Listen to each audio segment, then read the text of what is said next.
Assalamualaikum warahmatullahi wabarakatuh. Hai teman-teman semuanya, semoga kalian selalu dalam keadaan sehat walafiat ya. Di video kali ini aku akan melanjutkan sebuah cerita yang ditulis oleh Lakon Story berjudul Lelayu. Dan ini adalah part kedua ya. Buat teman-teman yang baru join sama channel ini, silakan untuk mendukung channel ini dengan cara klik tombol subscribe, like, dan komen. Dan buat teman-teman yang udah selalu support channel ini, aku ucapkan terima kasih. Semoga rezeki kalian berkah dan selalu diberikan kesehatan. Oke teman-teman, gak usah pakai lama, kita langsung saja masuk ke sebuah cerita dari Lelayu.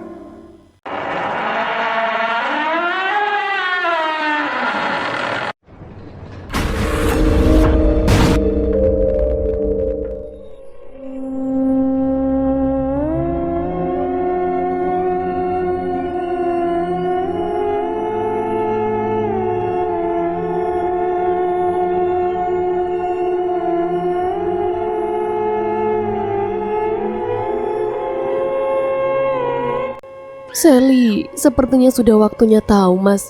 Kalau tidak segera diberitahu, bisa bahaya, imbu ibuku.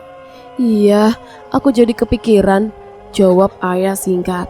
Mendengar hal itu tentu saja, aku semakin yakin jika sebenarnya orang tuaku menyembunyikan sesuatu tentang hal itu kepadaku. Namun karena aku berpikir mungkin mereka punya alasan lain untuk tidak menceritakannya kepadaku.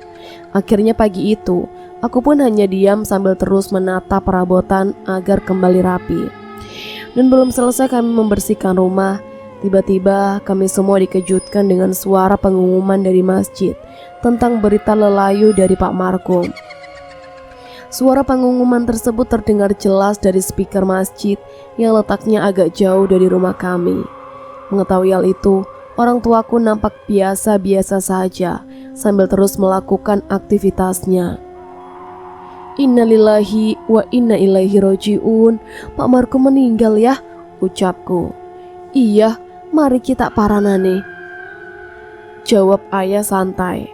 Mendengar jawaban ayahku yang seolah sudah tidak kaget dengan kematian Pak Markum, aku sangat terkejut dan semakin tidak mengerti dengan semua ini. Pagi itu mereka seolah sudah mengetahui bahwa Pak Markum akan meninggal hari ini. Dan setelah aku mengingat-ingat kembali kejadian kemarin malam, aku teringat ucapan Mbok Marmi tentang suara keranda mayat yang memang sempat terdengar ketika kami berada di rumah Pak Yosef. Ternyata suara keranda mayat yang kudengar semalam adalah pertanda jika Pak Markum akan meninggal. Pikirku dalam hati. Di sela-sela aku masih memikirkan hal itu, tiba-tiba ibu menepuk pundakku sambil memerintahkanku untuk tetap berada di rumah. Nanti ibu ngelayat, kamu di rumah saja. Bersihin rumah, gak usah main dulu. Ada yang mau ibu bicarakan, terang ibu. Dan seperti biasanya, karena profesi ayah sebagai mudin, setiap mendengar berita Lelayu yang diumumkan, ayah langsung mempersiapkan diri untuk segera berangkat menuju rumah orang yang tertimpa musibah tersebut. Tidak lama setelah itu pun kami juga kedatangan tamu para pemuda desa yang saat itu bermaksud untuk memberi kabar kepada ayah. Pak, assalamualaikum. Pak Mudin, ucap para pemuda tersebut. Bapak masih mandi mas, kalian duluan saja. Bapak sudah tahu, sebentar lagi biar berangkat sendiri saja tidak apa-apa. Kalian ambil dulu keranda mayatnya, jawab ibu. Saat itu pun akhirnya para pemuda desa langsung pergi meninggalkan rumah kami. Dan sesuai arahan ibuku, waktu itu aku tetap berada di rumah sambil terus membersihkan bagian-bagian rumah yang belum dibersihkan sambil melihat ayahku yang terlihat mulai melakukan persiapan. Dan setelah selesai melakukan persiapan, akhirnya ayahku pun berangkat menuju rumah almarhum. Berangkat ya nak, jagain rumahnya, ucap ayah. Iya, jawabku sopan.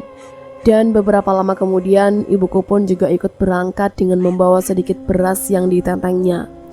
Waktu itu setelah ayah dan ibuku pergi, aku langsung kembali membersihkan rumah yang memang masih sangat berantakan. Pada kesempatan itu, tentu saja aku membersihkan bagian kamar tidur orang tuaku yang menjadi tempat pertama kali aku melihat ibuku kesurupan. Ketika aku sedang membersihkan bagian kamar orang tuaku, waktu itu tiba-tiba aku merasakan ada hal aneh yang seakan menyambutku. Suasana mendadak berubah menjadi dingin disertai dengan terciumnya aroma bunga melati yang entah dari mana asalnya. Loh, kok bau bunga melati? Perasaan semua orang di sini gak ada yang pernah menanam bunga ini deh, pikirku. Dengan bulu kuduk yang seketika merinding, aku pun terus melangkahkan kakiku masuk ke dalam kamar sambil membawa sapu. Dan tanpa lama-lama lagi, akhirnya aku pun mulai menata selimut, bantal, kursi, meja yang saat itu berantakan tidak karuan. Waktu itu ketika aku sedang asyik menata kembali barang-barang yang ada di kamar orang tuaku, tiba-tiba pandanganku teralihkan dengan kotak kecil yang berada di bawah ranjang. Kotak tersebut terlihat sangat aneh. Selain seperti disembunyikan, bentuk kotak juga sangat mencurigakan karena dibalut dengan kain yang berwarna putih. Karena penasaran, tanpa pikir panjang, aku pun waktu itu langsung membuka kotak tersebut dan melihat isinya. Ketika aku melihat isi kotak tersebut, aku sangat terkejut karena waktu itu aku melihat banyak sekali benda-benda aneh yang disimpan di sini. Mulai dari boneka rajut, cermin, emas, benda perak, jarum, gunting emas, tombak kecil, keris-keris kecil, cincin akik, potong-potongan kain, parfum, tulisan-tulisan aneh dan masih banyak lagi. Melihat hal itu tentu saja aku sangat terkejut luar biasa karena aku berpikir semua ini pasti barang-barang simpanan ayahku. Astagfirullah, apa aja ini? Buat apa ini semua kok banyak sekali? Ucapku dalam hati. Ketika aku sedang membolak-balikan satu persatu benda-benda aneh tersebut, tiba-tiba tubuhku kembali terasa dingin seketika. Rasa dingin itu sangat terasa berjalan dari ubun-ubun sampai ke kaki. Bulu kuduk merinding dan seluruh badan tiba-tiba gemetar kesemutan. Merasakan hal itu, tentu saja aku langsung merasa tidak nyaman dan langsung menutup kembali kotak tersebut dan mengembalikan ke tempat asalnya. Dan belum selesai aku menata kembali kotak tersebut, tiba-tiba aku dikejutkan dengan bayangan perempuan yang seolah sedang melihat kegiatanku dari arah luar jendela kaca kamar ini. Meskipun waktu itu jendela kamar kaca orang tuaku sudah ditutup dengan korden, aku masih bisa melihat jika ada orang yang sedang mengawasiku. Itu terlihat dari bayangan hitam yang menutupi cahaya matahari masuk ke dalam kamar. Bahkan bayangan hitam tersebut terlihat jelas menyerupai perempuan dengan rambut yang lumayan panjang. Melihat hal itu tentu saja aku langsung berteriak untuk memastikan apakah memang benar ada orang yang sedang mengawasiku. "Hei, siapa itu?" teriakku sambil bergegas menuju jendela kaca kamar orang tuaku. Saat aku masih berjalan mendekati jendela tersebut, waktu itu tiba-tiba aku mendengar suara perempuan dewasa yang tertawa lalu pergi. Hihihi. Suara itu terdengar bersamaan dengan bayangan tersebut yang terlihat bergerak pergi. Mendengar hal itu tentu saja aku langsung mempercepat langkahku karena aku khawatir ada orang yang ingin berbuat jahat kepadaku. "Hei, siapa itu? Hei, tunggu!" teriakku kembali sambil membuka jendela dan melihat ke arah luar samping rumahku. Saat aku melihat ke arah luar, anehnya aku sama sekali tidak melihat siapapun yang ada di luar rumah. Sebenarnya itu adalah hal yang wajar, karena memang di samping rumahku ini tidak ada jalan sama sekali. Yang ada hanya pagar tanaman yang sengaja dipasang oleh pemilik kebun sebelah rumahku. Jadi sepertinya tidak mungkin jika ada orang di sini. Itu tadi siapa ya? Sepertinya tidak mungkin dia ada orang lewat sini. Kan di sini tidak ada jalannya. Tapi orang itu tadi kemana ya? Kok nggak ada? Pikirku dalam hati. Ketika aku masih memikirkan suara tawa dan bayangan orang tersebut, lagi-lagi aku melihat hal yang sangat aneh yang ada di samping rumahku. Waktu itu aku melihat seluruh tembok rumahku banyak sekali bekas lemparan telur busuk. Itu terlihat dari banyaknya sisa-sisa cangkang telur yang berserakan di samping rumah dan tembok yang dipenuhi dengan kuning telur yang menempel tidak karuan. Karena aku mulai merasa ketakutan, akhirnya aku pun langsung menutup rapat jendela kamar orang tuaku dan kembali melanjutkan aktivitasku yang memang sempat terhenti. Dan kembali lagi.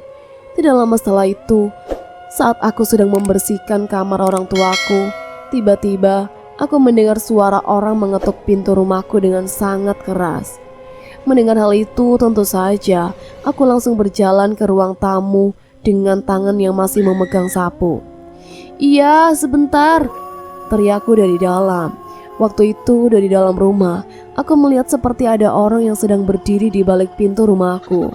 Dan sebelum aku membukakan pintu, seperti biasanya, aku mengintip dari balik gorden terlebih dahulu untuk memastikan siapa tamu tersebut. Ketika aku membuka sedikit gordenku, waktu itu aku melihat seorang laki-laki dewasa yang sedang berdiri sedikit jauh dari pintu rumahku. Laki-laki tersebut tidak memakai baju dan hanya mengenakan celana kain berwarna hitam. Bahkan aku masih ingat dengan jelas, kulit laki-laki tersebut berwarna putih pucat dengan penuh luka lebam yang membiru di seluruh tubuhnya. Dan setelah aku mengingat-ingat lagi kembali, akhirnya aku pun mengingatnya. Lah iya, ini kan paman yang rumahnya di Gang Anggrek, ayahnya si Lutfi, pikirku. Karena aku sudah merasa aman setelah mengetahui bahwa laki-laki tersebut adalah orang satu kampungku. Akhirnya aku pun membukakan pintu untuknya. "Iya paman, cari siapa ya?" ucapku sopan. Waktu itu masih sangat teringat jelas di kepalaku. Sosok paman tersebut benar-benar aneh. Selain seluruh tubuhnya dipenuhi luka memar, wajah paman tersebut sangatlah pucat, seperti orang yang baru saja sembuh dari sakit. Karena aku tidak mau berpikir yang aneh-aneh, akhirnya aku pun tetap menyapanya dan mengajaknya bicara. Namun ketika aku menyapanya, anehnya, beliau hanya diam dengan tatapan yang kosong seolah tidak menganggapku ada di depannya. Bahkan saat itu aku juga sempat beberapa kali mengutarakan pertanyaan, namun paman tersebut terus diam sambil tidak bergerak sama sekali. "Halo Pak De, cari siapa ya?" ucapku berulang-ulang. Dan setelah beberapa kali aku mengucapkan pertanyaan, akhirnya beliau pun menjawab. Waktu itu beliau mengarahkan pandangannya ke arahku pelan sambil terlihat murung dengan wajah yang sangat sedih. "Ayah ada," ucapnya lirih sambil aku pun hampir tidak mendengarnya. "Ayah sama ibu keluar ke rumah orang yang meninggal Pak," jawabku. Karena jawabanku seolah tidak dihiraukan, akhirnya aku pun kembali kebingungan sambil sesekali menoleh ke arah kanan dan kiri rumahku, berharap ada orang yang lewat agar aku tidak sendirian. Dan karena aku tidak tahu harus berbuat apa, akhirnya waktu itu aku pun mempersilahkan paman yang kuyakini adalah ayah Lutfi tersebut masuk ke dalam rumahku. "Silakan masuk dulu Pak, ditunggu di dalam," imbuku. Karena lagi-lagi tak kunjung mendapatkan jawaban, akhirnya aku pun berjalan kembali masuk ke dalam rumah dengan perasaan yang mulai ketakutan. Sesampainya di dalam rumah, karena aku tidak melihat tanda-tanda paman tersebut akan masuk ke dalam rumahku, aku pun akhirnya tidak menghiraukannya dan memilih untuk melanjutkan aktivitasku. Namun beberapa saat setelah aku kembali melakukan aktivitasku, terlihat dari dalam rumah paman tersebut berjalan perlahan masuk ke dalam rumahku dan duduk di salah satu kursi yang ada di ruang tamuku. Waktu itu aku pun berpikir mungkin paman tersebut memang sedang menunggu ayahku pulang. Akhirnya tanpa lama-lama lagi, aku langsung menuju dapur untuk membuatkan minuman untuknya. Paman tersebut kok aneh ya, pucat sekali seperti kurang sehat, pikirku sambil mulai membuatkan minuman untuknya. Waktu itu dari dapur, aku sering sekali melihat paman tersebut dari kejauhan. Namun ketika aku melihatnya, lagi-lagi aku tidak melihat paman Gang Anggrek tersebut bergerak dari tempat duduknya. Dan setelah minuman sudah siap, tanpa lama-lama lagi, aku pun langsung mengantarkannya ke ruang tamu. "Ini minumannya Pak," ucapku sopan. Setelah minumanku antar dan beliau hanya diam, akhirnya waktu itu aku pun kembali melanjutkan aktivitasku. Singkat cerita, waktu itu karena aku merasa kurang nyaman dengan keberadaan paman tersebut, akhirnya aku pun berniat untuk keluar dan pergi kembali ke rumah Pak Yosep. Hal itu tentu saja bukan tanpa alasan, karena selain aku hanya di rumah seorang diri, waktu itu paman tersebut terlihat sangat mencurigakan dan membuat aku merasa kurang nyaman jika terus berada di dalam rumah dengannya. Dan setelah aku selesai membersihkan semuanya, akhirnya pagi itu aku kembali keluar melalui pintu belakang dan pergi ke rumah Pak Yosep. Sesampainya di rumah Pak Yosep waktu itu, keadaan rumah Pak Yosep memang sangat sepi. Karena aku pun juga tahu mereka pasti sedang ngelayat ke rumah almarhum Pak Markun. Namun karena saat itu aku berpikir masih ada Mbok Marmi yang sedang berada di rumah, akhirnya aku pun tetap berteriak berharap dibukakan pintu. "Mbok!" teriakku. Setelah beberapa kali berteriak, akhirnya aku mendengar jawaban Mbok Marmi dari dalam rumah. "Yo!" sahut beliau. Dan setelah beberapa saat, aku pun waktu itu langsung dibukakan pintu. Setelah pintu dibuka, waktu itu Mbok Marmi nampak sangat terkejut ketika melihat kedatanganku. Itu terlihat dari ekspresi mata beliau yang mendadak melotot sambil menarik napas dalam-dalam. "Mbok, Mbok!" ucapku. Saat itu aku juga sempat kembali kebingungan dengan raut wajah Mbok Marmi. Beliau nampak aneh dan kaget dengan kedatanganku. Bahkan ketika aku melontarkan pertanyaan, beliau sempat diam seperti tidak mendengar suaraku. "Mbok, Mbok, kok diam saja sih?" ucapku berulang-ulang. Dan setelah beberapa saat, akhirnya Mbok Marmi pun nampak terkejut seolah baru tersadar jika ada aku di hadapannya. "Oh iya, ada apa nak?" sahut Mbok Marmi tiba-tiba. "Di rumah ada tamu, Mbok, saya tidak berani," ucapku. "Tamu siapa? Ngapain kok takut?" imbuh Mbok Marmi. "Orang Gang Anggrek, Mbok. Aku tidak tahu namanya. Orangnya nyariin ayah." "Iya, Mbok, aku takut. Orangnya gak pakai baju dan wajahnya serem. Aku di rumah sendiri jadi takut," terangku. Mendengar hal itu, Mbok Marmi lagi-lagi nampak terkejut dan langsung seolah mengalihkan pembicaraan. "Ya sudah, ditunggu sini saja. Semuanya masih melayat kan?" jawab Mbok Marmi. "Iya, Mbok. Mbok Marmi juga di rumah sendirian kan?" tanyaku. "Iya, semua juga masih ngelayat. Ya sudah, duduk sini saja ya. Tidak usah masuk rumah," jawab Mbok Marmi. Waktu itu kami pun akhirnya duduk di luar rumah Pak Yosep sambil menunggu orang tuaku pulang. Di tengah-tengah aku sedang asyik ngobrol dengan Mbok Marmi, tiba-tiba aku mencium bau sengir yang mendadak tercium oleh hidungku. Karena aku merasa bau tersebut berasal dari dalam rumah Pak Yosep, waktu itu tentu saja aku langsung menoleh ke arah dalam rumah Pak Yosep. Ketika aku mengarahkan pandanganku ke dalam rumah Pak Yosep, waktu itu aku sangat terkejut. Karena dengan sangat jelas sekali aku melihat adanya sosok kakek-kakek tua yang sedang duduk ditambah dengan beberapa sosok anak kecil yang sedang berjalan mondar-mandir. Dan tidak berhenti di situ saja. Waktu itu aku juga ngelihat di samping rumah ada orang yang berjalan cepat sekali menuju ke arah belakang rumah Pak Yosep ini. Melihat hal itu tentu saja aku langsung terkejut dan langsung menatap ke arah Mbok Marmi memberi tanda bahwa aku melihat sesuatu di sekitar rumahnya. Namun waktu itu Mbok Marmi hanya tersenyum seolah memberi tanda bahwa semuanya baik-baik saja. Siang itu keringatku seketika bercucuran dan seluruh tubuh gemetar tidak karuan.